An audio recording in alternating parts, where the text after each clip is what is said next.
Бүгін шығыс моншасына келдік. Шығыс моншасы. Моншасы, представляешь, крышечник. Жуыну бөлмесі.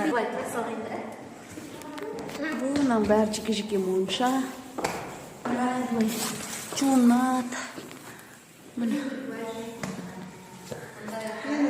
Қайнатылған су ғыны баяғы.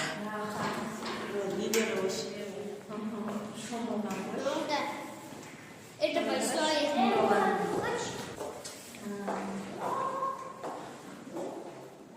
Суды ысытып осы жерден алады ғой трубалардан. Осындай шығыс моншасымен танысып көріп жатырмыз.